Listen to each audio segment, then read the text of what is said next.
नमस्कार सभी को।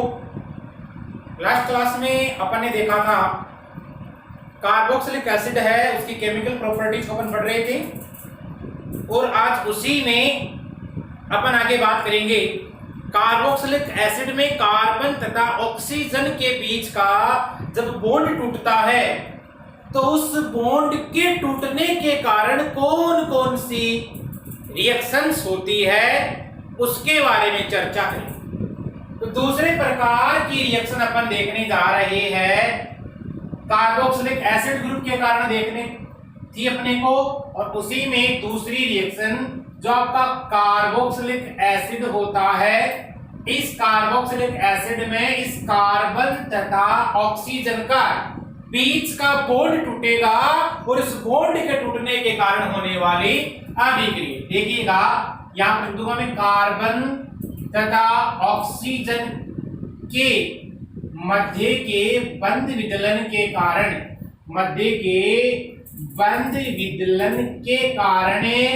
होने वाली अभिक्रिया देखिएगा कैसे होती है। यहां पर आप रिएक्शन करवाते हो PCl5 के साथ में, PCl3 के साथ में और SOCl2 के साथ में। सबसे पहले मैं लिख रहा हूं यहां पर रिएक्शन विथ PCl5 के साथ अभिक्रिया कैसे होता है देखिएगा। यहां ये है आपका कोई कार्बोक्सिलिक एसिड, ये रिएक्शन करता है PCl5 के साथ में, तो इसको मैं ऐसे लिख सकता हूं PCl, Cl, यहां Cl, फिर इधर क्लोरीन और इधर आपका क्या है क्लोरीन है। तो यहां से कुछ ऐसा होगा, आप करोगे इसको हीट करने पर ये जो बॉन्ड है आपका ऐसे टूटेगा और ये वाला जो बॉन्ड है आपका वो यहां से ऐसे टूटता है। देखिएगा क्या बना यहां से, सॉरी ये बॉन्ड यहां से टूटेगा, ध्यान रखिएगा यहां से टूटेगा, यहां से बनेगा RCOCl, POCl3 और HCl। क्या बनेगा, इसके साथ रिएक्शन कराओगे तो RCOCl, एक आपका बनेगा POCl3 और आपका बन जाता है यहां से HCl। इसको बोला जाता है एसिल क्लोराइड। क्या बोलते हो आप इसको, एसिल क्लोराइड। बना दिया। आगे देखिएगा, आप रिएक्शन करवाते हो PCl3 के साथ में, मैं लिख रहा हूं यहां रिएक्शन विथ PCl3 के साथ में रिएक्शन होनी है। कैसे होती, सेम लगाओगे RCOH, आप रिएक्शन करवा रहे हो यहां पर PCl3 के साथ में, तो देखिएगा इसके 3 मोल ले लीजिए आप, और PCl3 के साथ में आप रिएक्शन करवाते हो तो यहां कुछ ऐसा होना है, यहां से ये बॉन्ड टूटता है आपका, ठीक है। क्या बनता है, RCOCl बन जाता है और आपको क्या मिलता है, आपको यहां से मिल जाता है H3PO3 मिल जाता है। क्या बना आपका 3RCOCl, एसिल क्लोराइड बना, और यहां से आपको देखो 3 हाइड्रोजन और 1 फॉस्फोरस है, ध्यान रखिएगा। क्या बनेगा H3, फिर P ऑक्सीजन है कि कितने हो गए एटम, 3 हो गए, तो क्या बन जाएगा आपका H3PO3। 3 ऑक्सीजन है, 1 फॉस्फोरस का एटम है और 3 हाइड्रोजन के एटम। इसी के द्वारा भी आप क्या बना लोगे, एसिल क्लोराइड की फॉर्मेशन कर लोगे। आगे देखिएगा, ये तो PCl5 PCl3 के साथ में रिएक्शन। आगे अपन बात करते हैं SOCl2 के साथ अभिक्रिया, थायोनिल क्लोराइड के साथ अभिक्रिया। इसमें तीसरी रिएक्शन देखते हैं अपन, reaction with thionyl chloride, reaction with thionyl chloride.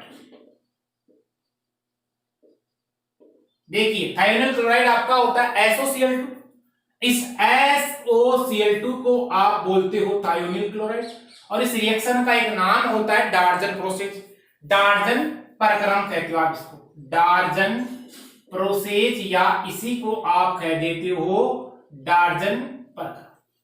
देखिएगा क्या होना है, ये है मेरे पास में RCOH, कार्बोक्सिलिक एसिड है। आप रिएक्शन करवाते हो SOCl2 के साथ में, तो इसको ए से लिखा जा सकता है SOCl2 को, थायोनिल क्लोराइड को। यहां से कुछ ऐसा होगा कि ये बॉन्ड यहां से होगा ब्रेक, देखिएगा ये बॉन्ड ऐसे ब्रेक होगा और यहां से ये बॉन्ड ऐसे ब्रेक होगा। क्या बनेगा? RCOCl SO2 और आपका HCl। यहां पर आप क्या लेते हो काम में? पिरिडीन लेते हो काम में। पिरिडीन जानते हो क्या होता है? C5H5N। पिरिडीन काम में लेते हो तो SN2 के द्वारा होती है रिएक्शन और क्या बन जाता है? RCOCl आपका SO2 बन जाता है और आपका क्या बन जाता है? HCl बन जाता है। याद है क्या अपन ने एल्किल हैलाइड में भी इस रिएक्शन को देखा था? यहां से SO2 तथा HCl जो प्राप्त हो रही है, ये दोनों कैसे प्रोडक्ट है? आपके गैसीय प्रोडक्ट होते हैं, गैसीय उत्पाद होते हैं, जिसके कारण आपको यहां बनने वाला जो एसिल क्लोराइड होगा वो एकदम शुद्ध अवस्था में आपको यहां प्राप्त होता है। यानी बनने वाला एसिल क्लोराइड शुद्ध अवस्था में यहां पर प्राप्त होता है। SO2 तो यहां वाष्पित हो जाता है और HCl है वो पिरिडीन के द्वारा क्या कर ली जाती है? अवशोषित कर ली जाती है। PY का मतलब यहां क्या है? ध्यान दीजिएगा आप, पिरिडीन है। आगे देखिएगा, ये हुआ आपका डार्जन प्रोसेस। नेक्स्ट अपन बात करते हैं डार्जन प्रोसेस के बाद में आपको रिएक्शन करवानी है अमोनिया के साथ अभिक्रिया, और अमोनिया के साथ जहां रिएक्शन होती है वहां आप फॉर्मेशन करते हो एल्केनेमाइड का फॉर्मेशन। तो नेक्स्ट रिएक्शन देखिएगा आप, इसमें D, reaction with ammonia, ammonia के साथ अभिक्रिया, और इसी रिएक्शन को आप बोल सकते हो यहां पर आप करवाओगे एल्केनेमाइड का निर्माण। यानी यहां लिख देता हूं मैं, फॉर्मेशन ऑफ एल्केनेमाइड। देखिएगा, एल्केनेमाइड का निर्माण भी करवाओगे और एल्किल साइनाइड का निर्माण भी आप यहां से करवाओगे।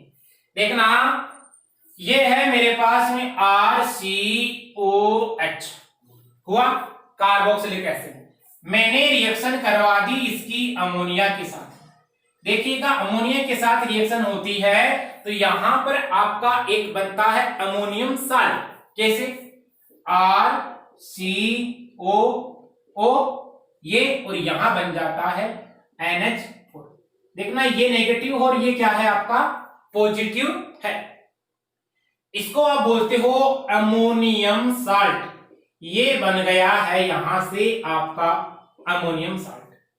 आगे देखना, आप इसको करते हो हीट, इस मॉलिक्यूल को आप करते हो हीट, गर्म करते हो, या आप यहां पर ले सकते हो काम में P2O5। देखना, जो P2O5 है यहां पर ये करता है, एक डिहाइड्रेटिंग एजेंट होता है, डिहाइड्रेटिंग एजेंट। इसको आप बोलते हो निर्जलीय कारक। क्या बोलते हो? निर्जलीय कारक। यानी कि ये यहां पर एक निर्जलीय कारक का कार्य करेगा। तो यहां से कुछ ऐसा होगा, H2 यहां से निकलेगा और एक ऑक्सीजन यहां से निकलेगा। यानी बाहर क्या निकला आपका? H2O बाहर निकला, और H2O के बाहर निकलने से RCO, और ये CO बन गया, और NH2 यानी ये बन गया आपका। इसी को आप क्या बोलते हो? एल्केनेमाइड कहते हो। देखिएगा, एल्केनेमाइड कहते हो। अब देखो, फर्दर आप क्या कर सकते हो? इसी एल्केनेमाइड में आप निर्जलीय कारक डाल देते हो। मान लीजिए P2O5 डाला, कंसंट्रेट आप एस्टोसोफर भी डालते हो। संग्रह एस्टोसोफर भी निर्जलीय कारक का कार्य कर सकता है। तो देखिएगा, RCONH2, एल्केनेमाइड में आपने क्या किया? P2O5 डाला, या आप यहां पर लिख सकते हो कंसंट्रेट H2SO4 आपने यहां पर ऐड कर दिया। ऐड करने पर होना क्या है? H2O यहां से निकलने वाला है बाहर, और H2O के बाहर निकलने से यहां बन जाता है RC≡N। इसको आप क्या बोल देते हो? इसी को आप बोल देते हो एल्किल साइनाइड। इसके द्वारा आप अंत में क्या बना देते हो? एल्किल साइनाइड की फॉर्मेशन कर देते। क्लियर? चलेगा।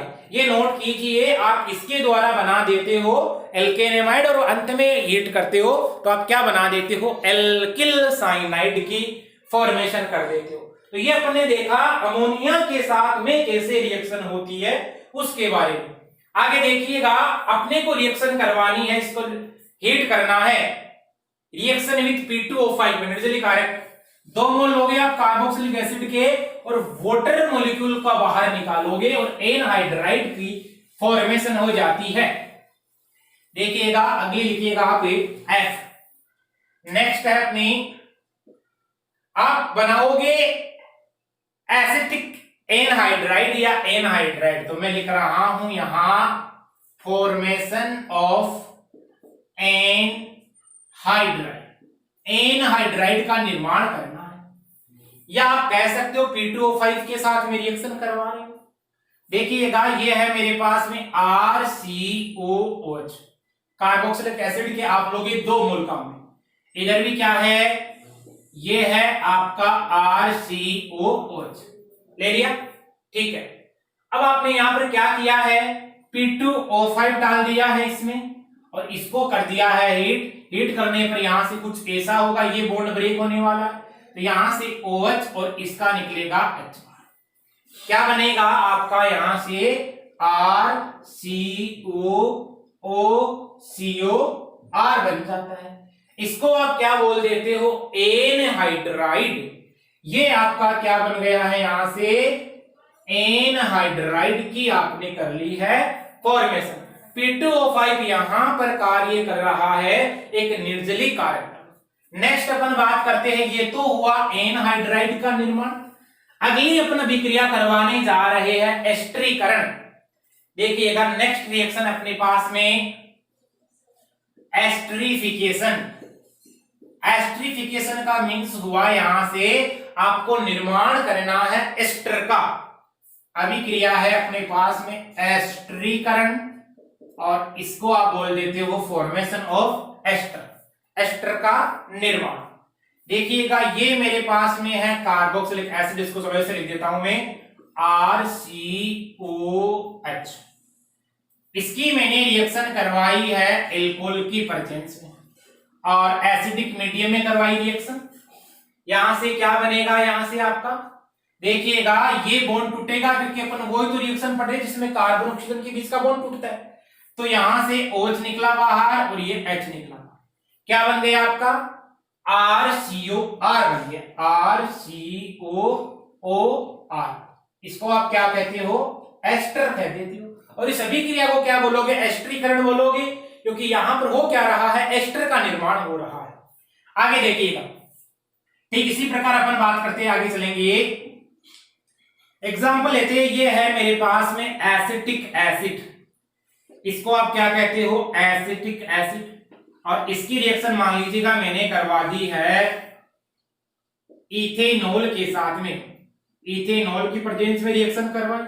रिएक्शन किसके साथ होनी है, एसिडिक मीडियम में होनी है।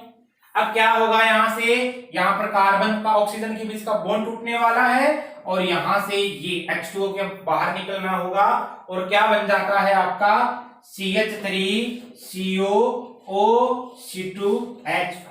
देखो इसको बोला जाता है एसीटेट और ये क्या है आपका एथिल है, तो इसको आप बोल देते हो एथिल एसीटेट। क्या बोल दोगे, एथिल एसीटेट कह देते, इसको बोल दोगे आप एथिल एसीटेट। क्लियर है। आगे देखिएगा, आगे बात करते हैं। अब यदि मान लीजिए आपने रिएक्शन करवाई एसिटिक एसिड की NaOH के साथ में, देखना यहां पर लिख रहा हूं मैं नोट लगा के, आपने क्या किया, एसिटिक एसिड लिया और इसकी रिएक्शन आपने करवा दी है NaOH के साथ में। NaOH मतलब बेस और एसिड की रिएक्शन होती है, बताइए देखिए क्या होता है, उदासीनीकरण अभिक्रिया होती है क्या, बिल्कुल होती है। वहां से बनता है क्या है, एक तो साल्ट बनने वाला है और एक वाटर बनने वाला है। तो यहां से कुछ ऐसा होगा क्या, यहां से देखो इस ये बॉन्ड टूटने वाला है, H2O बनेगा एक तो, और एक आपका क्या बनेगा CH3COON, सोडियम एसीटेट, और आपका बन जाता है H2। तो देखो एसिड बेस के मध्य रिएक्शन होती है तो एक तो साल्ट बनता है, एक वाटर बनता है, और इस साल्ट को आप कहते हो सोडियम एसीटेट। इसको क्या बोलते हो? सोडियम एसीटेट कहते हो। देखा आपने? और इस रिएक्शन को क्या कहते हो आप? उदासीनीकरण अभिक्रिया। इस अभिक्रिया का नाम है उदासीनीकरण अभिक्रिया, या इसी को आप कहते हो न्यूट्रलाइजेशन रिएक्शन। उदासीनीकरण अभिक्रिया कहते हो, और इसी अभिक्रिया को आप क्या कहते हो? न्यूट्रलाइजेशन अभिक्रिया कह देते हो। क्लियर है? चलिएगा आगे देखिएगा और करते हैं अपन। नेक्स्ट रिएक्शन की अपन बात करते हैं। यहां पर कार्बोनिल यौगिक है, उनकी फॉर्मेशन करते हैं। देखा आपने कार्बोनिल यौगिक की आपने फॉर्मेशन की थी, याद करो, शुष्क आसवन करवाया था। जैसे आपने लिया था एल्केनोइक एसिड, और वो किसका? जैसे कैल्शियम एल्केनोएट है, सोडियम फॉर्मेट है, उसके द्वारा आपने शुष्क आसवन करवाया था, और वहां पर कार्बोनिल यौगिकों का निर्माण हुआ था। देखिएगा कैसे होता है, तो हेडिंग लगाइएगा आप, फॉर्मेशन ऑफ कार्बोनिल कंपाउंड। ये रिएक्शन आपकी पहले की हुई है एल्डिहाइड और कीटोन में, formation of A carbonyl compound. Carbonyl यौगिकों का आपको करना है यहां निर्माण। देखना कैसे। सबसे पहले आप ले रहे थे, मान लीजिए ये HCO OCA, फिर ऑक्सीजन यहां CO और ये H, इसको बोलते हो आप कैल्शियम फॉर्मेट। कैल्शियम फॉर्मेट आप क्या करते हो? इसको हीट करते हो, इसका मतलब इसका करवाते हो शुष्क आसवन, या इसी को आप कहते हो ड्राई डिस्टिलेशन। आप करवा रहे हो इसका ड्राई डिस्टिलेशन। इसका मतलब आपने क्या किया? यहां इसको हीट किया। हीट करने पर क्या होने वाला है? यहां से आपको CaCO3 बनने वाला है, और एक आपका बन जाता है HCHO और CaCO3। इसको आप बोल देते हो फॉर्मएल्डिहाइड। देखिएगा क्या बोलोगे इसको? फॉर्मएल्डिहाइड। और ये आपका क्या बन जाता है? कैल्शियम कार्बोनेट, जिसको आप कहते हो ना चूना पत्थर या संगमरमर। आगे देखिएगा, यहां पर मैंने लिया CH3, और यहां ये O ऑक्सीजन Ca, फिर इधर ऑक्सीजन है, इधर CO, इधर क्या है आपका CH3। क्या करोगे? ड्राई डिस्टिलेशन कराओगे, शुष्क आसवन कराओगे, मतलब हीट करोगे। ऊपर वाली सेम प्रोसेस होगी। होगा क्या यहां से? इसको क्या बोल देते हो? Calcium ethanoate. ध्यान रखिएगा क्या बोलोगे? Calcium ethanoate. तो इसका नाम हो गया है कैल्शियम एथेनोएट। अब होगा क्या यहां से? CaCO3 का होगा निकलना बाहर, और आपका क्या बन जाता है? CH3COCH3। यानी यहां आपने बना दिया एसीटोन, इसी को आप क्या बोलते हो? कीटोन कहते हो, और CaCO3 आपका यहां बन जाता है। क्लियर है? चलिएगा, इनके आपस में भी रिएक्शन हो सकती है। ये दोनों आपस में रिएक्शन करेंगे तो क्या बनाते हैं पता होगा? एल्डिहाइड बनाते हैं।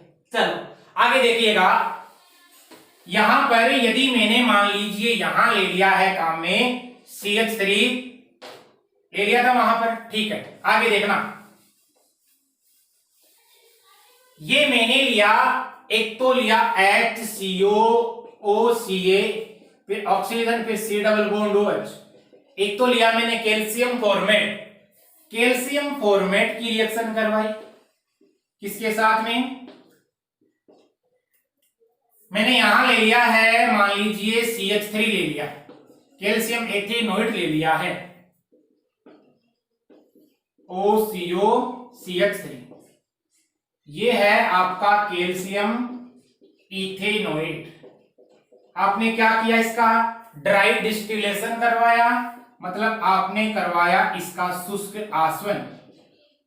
और शुष्क आसवन करवाने का मतलब आप क्या कर रहे हो? उस मॉलिक्यूल को हीट कर रहे हो। तो देखो यहां से क्या होगा? CaCO3 बाहर निकलेगा, और यहां से क्या होगा? CaCO3 बाहर निकलेगा।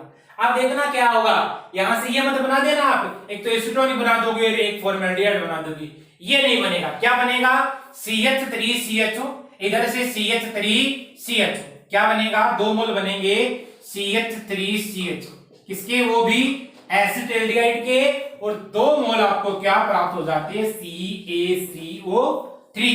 तो क्या बना आपका ये यहां पर एसिटाल्डिहाइड बन गया है। क्लियर है। तो आपस में रिएक्शन कराओगे तो क्या बनने वाला है, एसिटाल्डिहाइड की फॉर्मेशन होने वाली है। क्लियर है। चलिए, यदि यहां पर C6H5 लेते मान लीजिएगा इसके स्थान पर, तब आपका यहां पर क्या बन जाता, C6H5 बन जाता। ठीक है। फिर यहां पर बेंजीन रिंग होती, CO होता, फिर CH3 हो जाता। ऐसे भी आप इसका निर्माण कर सकते हो। आई बात समझ में। आगे देखिएगा, एक नोट में पॉइंट लगा के देखना, नोट में लिखना है। देखिएगा, देखो निर्जलीय कारक अपन कर रहे थे, निर्जलीकरण कर रहे थे, किसका निर्जलीकरण किया था अपन ने, एसिटिक एसिड का निर्जलीकरण किया था। एक नोट में लिख लीजिएगा पॉइंट, आपको मान लो निर्जलीकरण करवाना हो फॉर्मिक एसिड का, ठीक है, ये आपका क्या है, फॉर्मिक एसिड है, फॉर्मिक एसिड, और इसका आपको करवाना हो निर्जलीकरण। देखिएगा निर्जलीय कारक कि आप यहां पर प्रयुक्त करते हो, और वो निर्जलीय कारक आप ले सकते हो, बताओ कौन सा, P2O5 के साथ रिएक्शन करवाली, मान लो कंसंट्रेट H2SO4 लो काम में। देखिएगा यदि आपने लिया है कंसंट्रेट H2SO4 काम में लिया है, तो यहां से कुछ ऐसा होने वाला है, ये CO बनने वाला है, कार्बन ऑक्सीजन के बीच का बॉन्ड टूटेगा, तो एक तो बनेगा आपका यहां से CO, आपका बन गया कार्बन मोनोऑक्साइड, और आपका यहां से H2O.H2SO4 बन जाता है। ये बन जाता है, मतलब आप इसके द्वारा क्या बना लोगे, कार्बन मोनोऑक्साइड बना लोगे। ठीक है। चलिए आगे देखिएगा, तो आप इसको ऐसे कर सकते हो। अब एसिटिक एसिड है, उसका आपको करवाना हो कंसंट्रेट H2SO4 के साथ में, ये एसिटिक एसिड है, ध्यान दीजिएगा एसिटिक एसिड है, कंसंट्रेट आपने क्या किया है, मान लीजिए H2SO4 डाला। अब देखो कंसंट्रेट H2SO4 के साथ में रिएक्शन करवाते हो तो यहां पर निर्जलीकरण नहीं होता है। कैसे नहीं होता है, देखिएगा यहां तो H2 बाहर निकल रहा था, निर्जलीकरण हो रहा था क्या, यहां निर्जलीकरण नहीं होता है। निर्जलीकरण नहीं होता है, देखिएगा ये H2SO4 है, ये आपको यहां देता है H+ और HSO4-, मतलब यहां से क्या होगा, इसको एक H+ मिलेगा, H+ मिलने पर क्या बनेगा, CH3CO, यहां से ये OH2+, और फिर आपका क्या हो जाता है यहां पर HSO4-। ये कंपाउंड बनता है, और इसको आप अच्छे तरीके से जानते हो, ब्रोंस्टेड-लोर क्षारीय रिएक्शन कहा जाता है। क्या बोला जाता है इस रिएक्शन को, ब्रोंस्टेड रिएक्शन भी कहते हो। न्यूट्रलाइजेशन है क्या रिएक्शन, ये उदासीनीकरण हो रही है क्या, ठीक है, तो इसको ब्रोंस्टेड उदासीनीकरण अभिक्रिया कहते हैं। इस अभिक्रिया को बोला जाता है ब्रोंस्टेड न्यूट्रलाइजेशन रिएक्शन, या इसको आप कहते हो ब्रोंस्टेड उदासीनीकरण अभिक्रिया, बोल दोगे। तो ये होगी अपने पास में कार्बन तथा ऑक्सीजन के बीच का, यदि मान लीजिए कोई बॉन्ड टूटता है तो उस बॉन्ड के टूटने के कारण होने वाले अभिक्रिया कार्बोक्सिलिक अम्ल में। अपन बात करेंगे आगे ऑक्सीजन हाइड्रोजन के बीच के टूटने के कारण, उसके अंदर रिएक्शन है, उसके बारे में मिलेंगे अगले लेक्चर में। तब तक के लिए थैंक्स, ऑल द बेस्ट।